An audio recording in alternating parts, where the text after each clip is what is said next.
Good evening, friends. Are you ready for my Christmas Eve story? Here we go. 'Twas the night before Christmas. On the labor and delivery floor, the staff was all wondering what the day had in store. The nurses were getting report 2 by 2, getting all the details of who was who. Haley handling triage and no moms in sight. Vanessa as resource nurse making sure things were all right. Alice at the desk with Robin in charge. Shannon taking care of a patient quite large.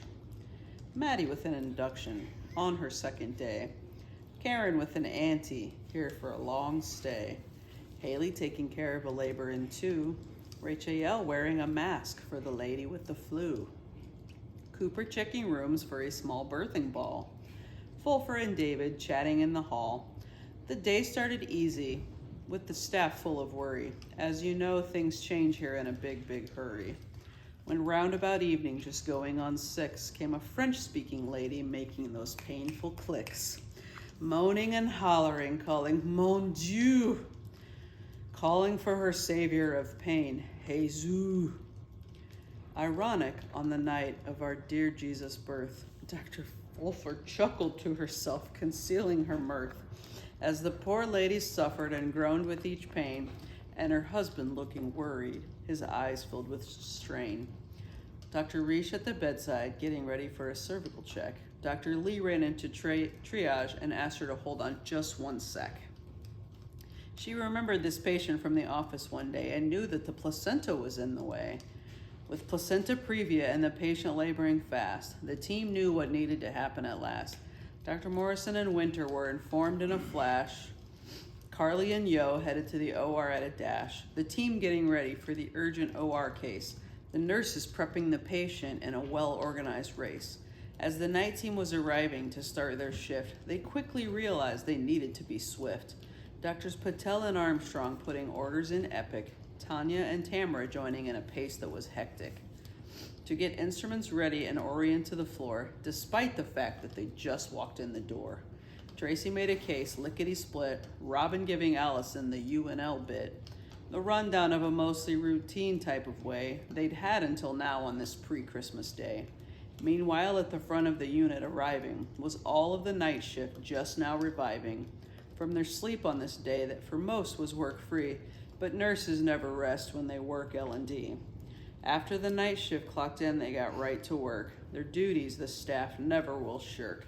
No matter the day or no matter the night, even on the eve, Santa Claus takes flight. Caitlin took over for the one headed to the back, with Natalie helping her stay right on track. With no other patients hanging out in the bay, she had time to help get Caitlin on her way. Laura ran back to get the warmer on high and everything needed for the birth that was nigh. Like a well-oiled machine without a single glitch, the procedure completed with nary a hitch. The baby arrived with a snort and a cry and sent to the warmer for a good dry. The family relieved as they welcomed their son, and 40 minutes later the whole thing was done. Everything with the baby went well, and Mom and Dad both felt pretty swell. Meanwhile on the unit things were just getting going, as the nurses were eyeing the lates 10 was throwing. The labor in 2 was yelling out loud. Tina called for the midwife and in came a crowd. The baby was crowning right up to its ears. When Alicia caught the newborn, the room filled with cheers. Christina and Tina shared a sigh and a grin, so glad the provider was there for the win. 2 babies already and it was only 8, with Christine's induction feeling not so great. She started feeling pressure down in her rear. Newbie had to get herself in gear. Dr. Reish coming in, getting ready for a check, as the patient started groaning, her face all a wreck. With Team A and Team B docs still occupied, Christine stuck her head out the door and spied Dr. Fulfer just passing her on her way down the hall. She walked into the room with the patient in a sprawl and delivered the 3rd baby of the night, a beautiful girl with a nuchal so tight.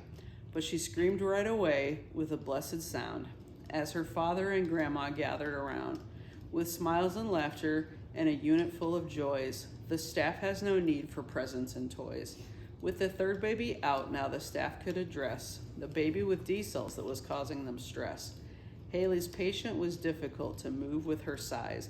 As Paige helped her turn, they began to realize this patient was also grunting and bearing down. Haley lifted and peeked quickly under her gown. Sliding out all at once with a gush in the bed, the baby was crowning, and then out popped the head. Paige put on the call light, calling for help, as Haley delivered the baby with a yelp.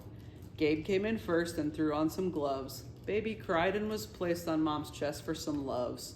Dr. Fulfer came in with Dr. Risha in tow to the scene with the newborn and a mom's face all aglow, to finish the delivery and wrap things up in a bow and see if her perineum needed a sew.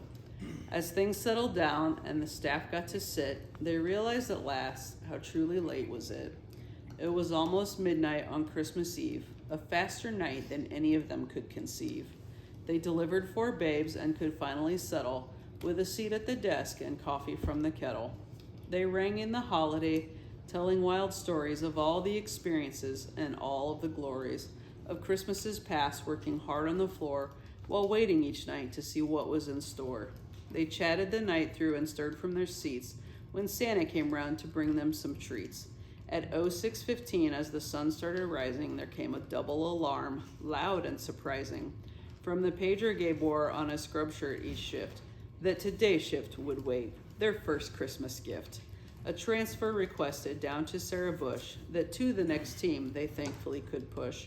As the day shift arrived and got ready once more, with a flight off the roof and a chance to soar, for one transport nurse Cooper, she cannot argue. There's nothing on Christmas that she'd rather do than fly up off the rooftops and soar through the air, helping mamas and babies for birth to prepare.